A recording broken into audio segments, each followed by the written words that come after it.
Hiya. So this video is just a bit of a recap of the 3 different training methods that you can use for cardiovascular training, just to remind you about what they are and the different ways that you can plan them for your client. Obviously the first one was continuous training. That was a nice simple training at the same sort of intensity, so using that RPE scale or the heart rate zones or whatever you're using, and just running or biking or rowing at that continuous effort for a certain period of time.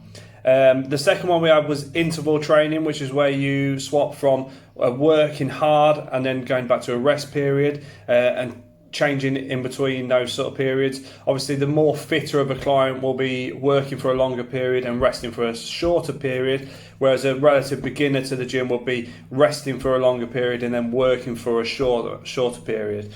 And then finally you have fartlek, which was known as speed play training, which is changing the speed. Also very good for beginners as well, because you can walk, then run, then jog, then walk, then run, then jog, and suit that to how the individual's fitness levels are. But also really good for someone who is of a good fitness level, because you can change the energy systems that you're working. So you can sprint at high intensity, or you can jog, or you can walk, which can be very much tailored to sport-specific training. When you start planning cardiovascular training for a client, it's good to try and get them working 3 to 4 times a week, something like that. Get them coming into the gym regularly, or however you're training them, and obviously working them to whatever level you think is suitable for them. Don't get a beginner in there and start doing sprint intervals on the treadmill. It's just they're gonna ache too much. Their legs are going to kill the next day. They're not going to want to come back.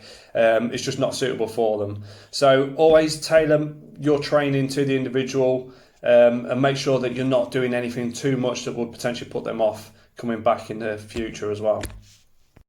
So once you get your client to a stage where they can train for 5 days at moderate intensity, it's time to think about increasing the intensity and how you're going to do that. You can do that in different ways. You can do that using the RPE scale and simply changing the intensity from, let's say, a 4 to a 5 over that 30-minute period to a 5 to a 6 or even a 7, just to get their bodies used to working at that intensity. You can also obviously manipulate the heart rate training zones that they're working in.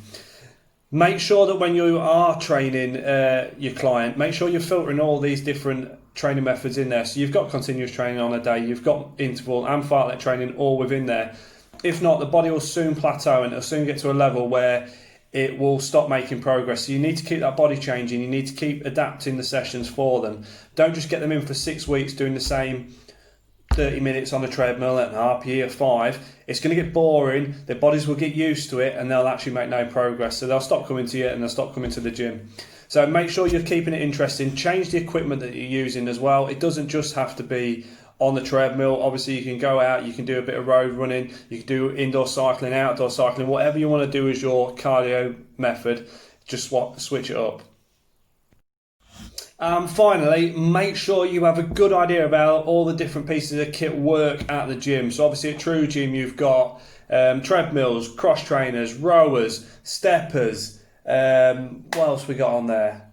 The stair climbers, stairmasters. Make sure you know how each bit of kit works, so that when you take your client in there, you know how it works, you know how to set the seat up, you know how to change the resistance on there, you know how to put the programs on and stuff like that. Yeah, that's really important to do that.